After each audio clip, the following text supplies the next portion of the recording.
Welcome back to the Off the Bar Podcast. My name's Ben, and I'm joined by Brandon. And today we're going to be talking about the FA Cup semi-finals. It's going to be Arsenal versus Man City and Manchester United versus Chelsea. Now, first we're going to kind of go into Arsenal versus Man City because they're playing on Saturday. And I just want to talk to you a little bit about what do you think Arsenal should do? I honestly feel like Arsenal just be on the attack straight away. I think City's defense has always been that weak point, and they have they have Aubameyang, they have quick attackers in Saka, Aubameyang, Lacazette to a degree, but they definitely have some quick attackers that they can definitely throw at City's defense.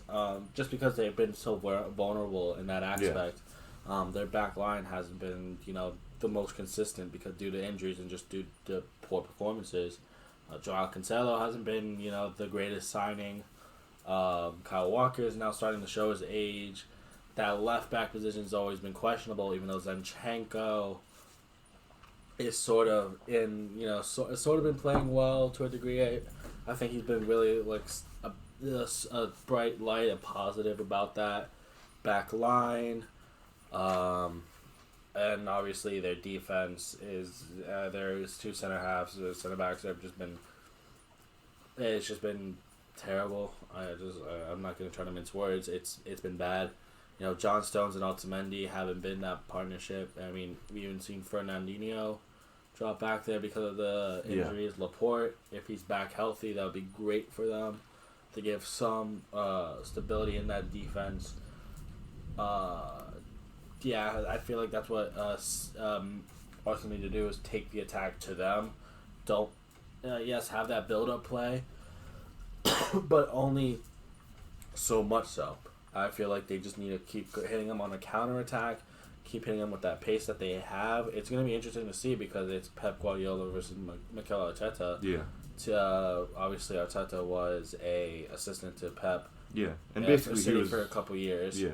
So definitely learned under him. Is definitely going to try to apply that Pep style to Arsenal.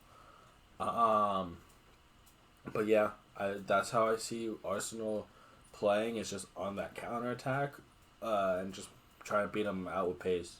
Yeah, and I think I don't think their defense or Arsenal's defense can withstand kind of the onslaught that Man City's going to bring on. No, both defenses aren't that good. Yeah, and I think if I'm Arsenal, you have to kind of ride the wave of the massive amount of form that they've been in. I mean, they were lucky to get a draw against Leicester. They played pretty well. They played pretty well, but they were almost won against Leicester, and then they come out and they beat Liverpool, which of course that came from two errors. But you also look at the fact that they were pressing. Right. They have to press, and especially against Man City, who again hasn't had their left back situation be the best. They haven't had that other defender be the best after Laporte. Right. They played Fernandinho there. They played Rodri there. They haven't found their next great center back because John Stones wasn't it.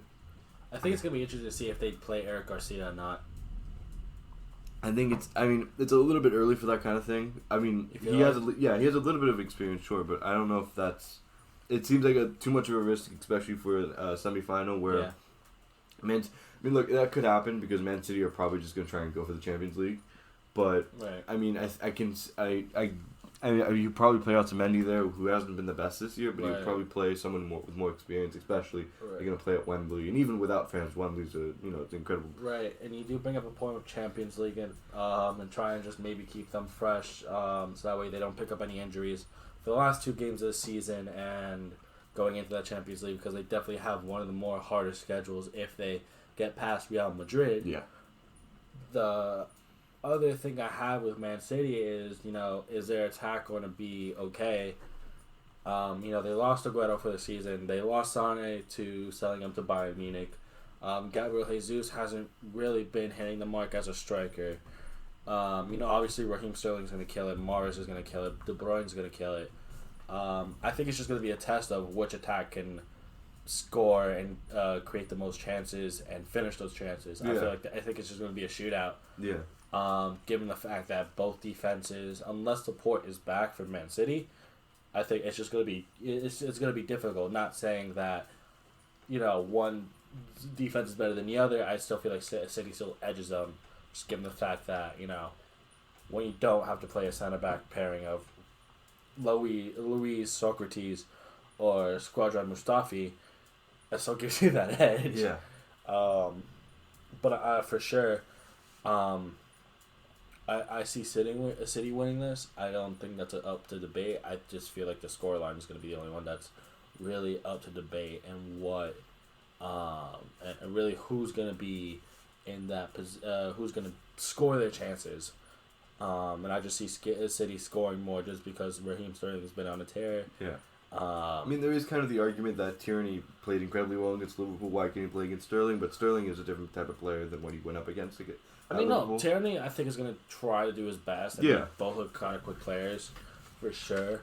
But I just feel like the amount of attack that City has to offer compared to Arsenal, especially them being, I feel like, more clinical. Yeah, and also, I mean, they have, I think, more kind of support coming off the bench where Arsenal really doesn't have kind of offensive support coming off the bench. Right, and especially since that midfield of Arsenal is going to be weak with the...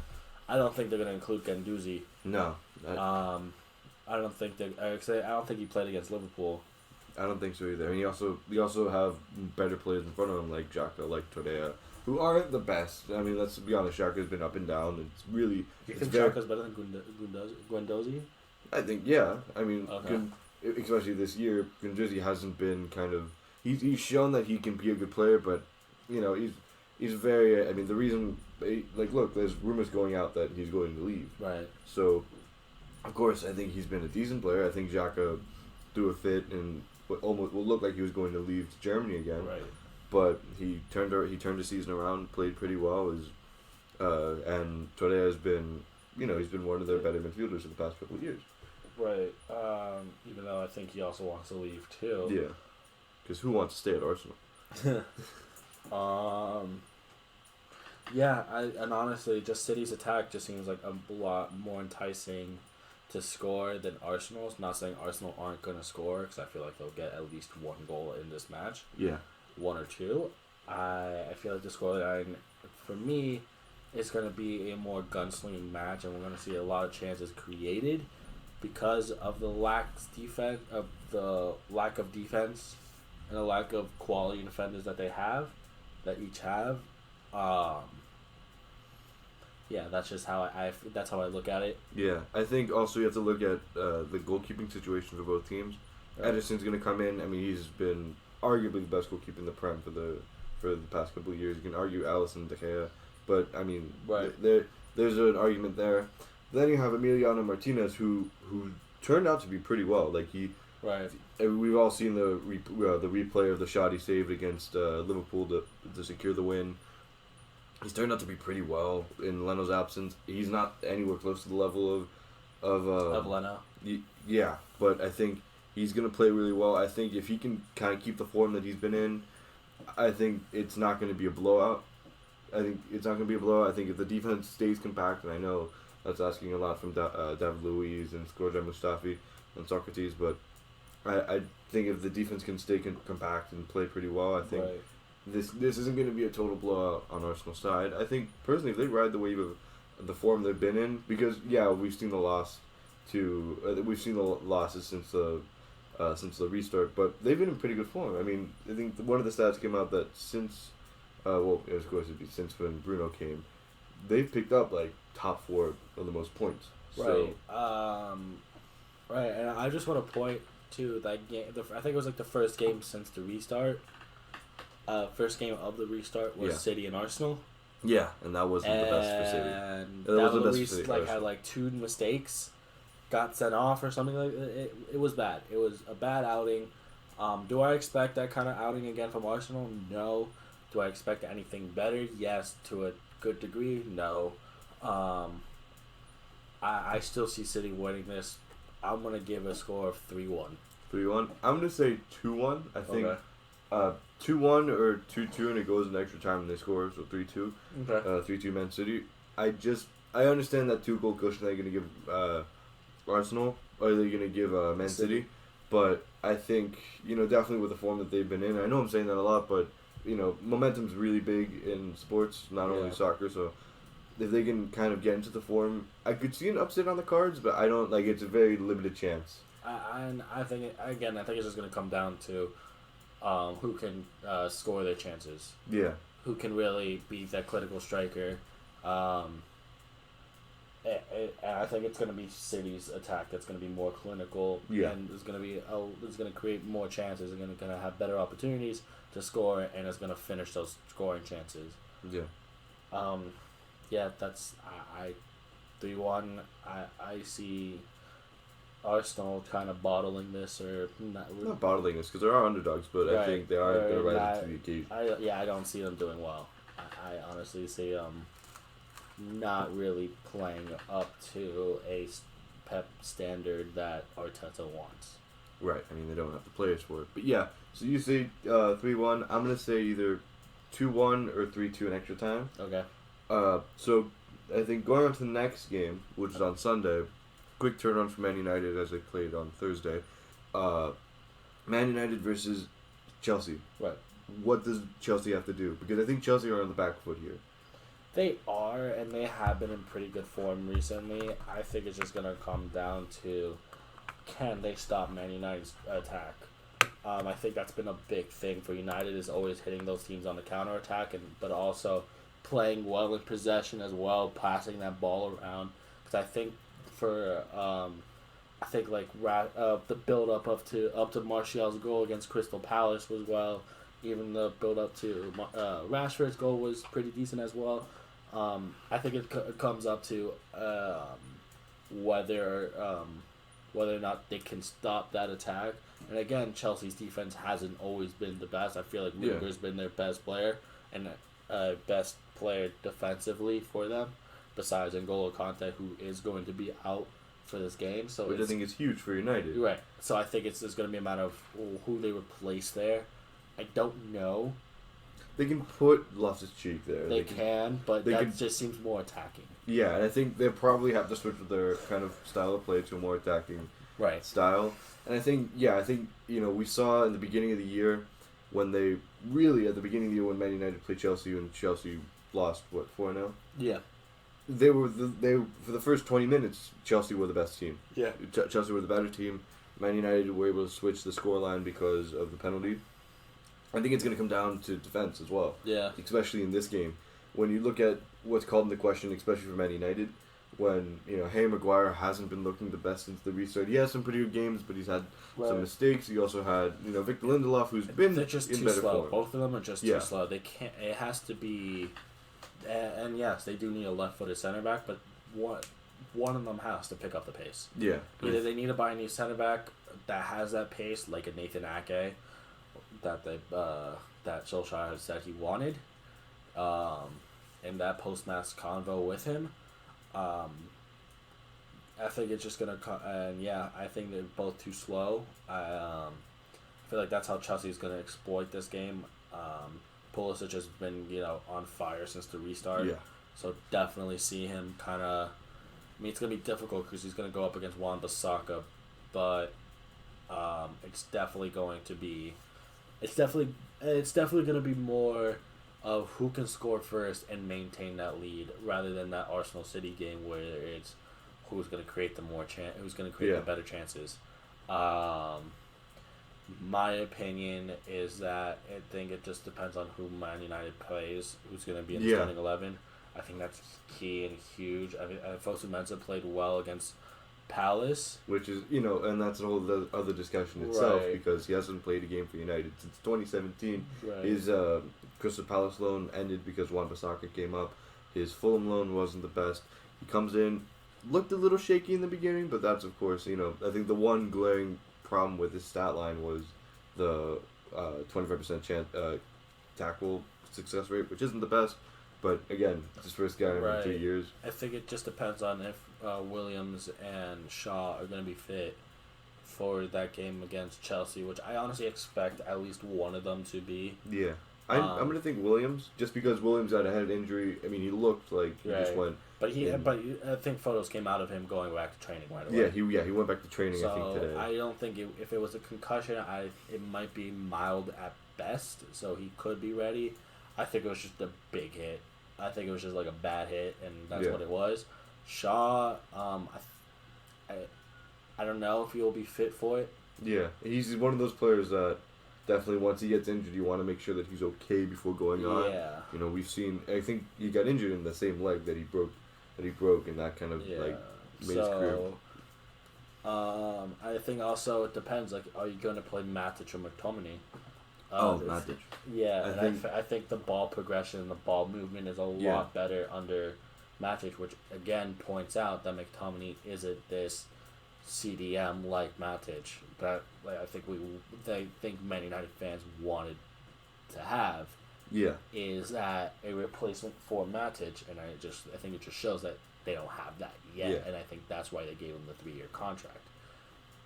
I think it just depends. I think if Man United roll out with a similar squad, depending on who plays that left back role, definitely having Martial, Rashford, Greenwood, Bruno, Pogba, Matic, Williams or Shaw, Lindelof, Maguire, and Wan-Bissaka, and obviously De Gea in goal. Especially with the form that De Gea has picked up. So. Right. I feel like if they bring out that usual lineup, I don't think they should have an issue, and I definitely think a key person here is going to be Dan James, who's probably going to come off in the second half. I know he hasn't had a great season, or he's had a good season for a championship player worth $15 million. I think we kind of didn't see him as that right midfielder, and I think I think we wanted Sancho in the past summer. We didn't get him. I think this is why we've been really imbalanced. No, he was a left midfielder that we had to put on the right because we didn't have a right midfielder. Because Man United didn't have a right midfielder. Yeah, and I think we basically ran him into the ground. He wasn't really ready to play 40, 50 games, and it showed. I mean, he started off incredibly well. Didn't really pick up form in the middle. But I think it's going to come down to... I think, honestly, it's going to come down to the pace of Man United. And I feel like when you have Greenwood, Martial, and Rashford all pushing in the first half and then bringing on a Dan James, a Fred, not so much an Ighalo, to really keep that tempo going. Right, but I think, Ighalo could be extremely useful. No, for sure. Yeah. I feel like he's definitely proven that his loan has been somewhat worth it. Yeah. I'm just saying pace-wise to keep up that momentum and just keep pushing on the attack. I think what United are really going to try and do, and I think Chelsea are going to do this, they're going to try and come out and hit Man United really fast. I think they're going to hit them fast to kind of go, okay, and try and reset. Yeah. So I think before the water break, if Chelsea get to go before the water break, I think that changes things. Yeah. Because we've seen Man United come out after the water break and be, arguably the greatest team in the Prem, and score goals for fun. So I think if they come out and they hit them once or twice, I definitely think it's going to be who can score in the first 20 minutes. Yeah, I think it's definitely who creates the first chance, who creates them, not the most chances, but who creates the most successful chances, right? And who can really defend and who can really make sure that the other team doesn't get any chances. Right. No, I totally agree, and I just feel like, and I see a scoreline of 1-0 United. I feel like we're gonna have a Manchester derby in the final, in the FA Cup final. I could see Liverpool probably pulling one back and making it a 2-1 still to United, just because, not Liverpool, Chelsea. Sorry. I still feel like Chelsea could maybe pull one back just because Willian has been playing really well. Again, Pulisic has been on fire. Giroud has been caught on form. They have attacking talent. I don't think Ziyech can play, so I think it's gonna be. I think they're just gonna roll out with the general attack that they already have. However, I still see United still being pretty comfortable. they played Chelsea 3 times before. Yeah, and they beat them 3 times. So. Yeah, so I see this as Ole going back to his going back to a tactic that worked against Chelsea. Definitely, I see United winning either 1-0 or 2-1. Yeah, I think 2-1, 3-1, especially, I talked about kind of getting, if they score after the water break, I don't see, because water breaks are kind of big because the managers come in and say, okay, this is what we have to do now. Right. So I think if United score, because they've seemingly always scored at the break at halftime since the restart, so I think United are probably going to try and get a goal in the first half. Yeah. You're going to play back a little bit and hit them on the counter, which has happened, which has worked before. Right. So I think it's all about... I think it's definitely going to work now against Chelsea just because Chelsea defensively hasn't looked the best this whole season, even the restart. Yeah, and even I think, after the restart. Yeah, and I think for Chelsea, it's making sure to press because their distribution into the midfield isn't the best for United. So if they can do that, maybe they can get something out of it. I think this Chelsea have a better chance of winning it than Arsenal against Man City. But I think United come out on this as the winner. I think they progress to the final against Man City, and when that happens, we'll cover it as well. Yeah. Yeah. So I'm gonna say 2 or 3-1 United. I can see them getting a goal. It's really kind of making sure that if Tammy Abraham starts, if he can finish. Willian in his contract year has been like Hassan Whiteside in his contract year. He's played incredibly well. It's like the meme. It's a LeBron meme. It's Willian when he's on a contract year, and it's just a picture of Ronaldinho. Yeah. Like it's been pretty much that. Like, yeah, he's had really good form. I think if they feed Pulisic a lot more, which is something that they should have done at the start of the season, something could happen there. I'm going to say 2 or 3-1 United just because the link-up between Martial and Rashford has been incredible. They've been in incredible form also as well. Right, and I think definitely Greenwood's going to be a difference in this game just because he's had more experience and, I think now it's the clinical finishing of Greenwood that's going to... I think, honestly, Greenwood's going to probably make the difference in this game. I honestly see Greenwood scoring another goal, and what that be 17 in the Prem? 17 overall in all competitions. Like, that's pretty scary. Like, that's not pretty scary. That's scary. That's scary. I get it. He played again in the Europa League, but that's scary. Right. I mean, we'll see how it goes on Saturday and Sunday, but like I said, I see Man City winning 3-1, and I see United winning either 1-0 or 2-1. And for me, I think it's for Man City. I think it's a 2-1 win for them, or a 3-2 in extra time. And for Man United, I think it's a 2-1 or 3-1 victory in regular time. Yeah, I think that covers it. Thank you guys for tuning in. Hope you enjoyed the game as much as we have. Let us know what you think in the comments down below. I know this is going to come out right before the game starts. However, if you have any other comments or anything that you would like to argue, or feel free to anything you want to voice, put it in the comments down below. Don't forget to like and subscribe, and stay tuned to more videos. Check us out on Instagram and Twitter. Links will be in the description. Thank you all so much for listening in, and have a good day. Stay safe.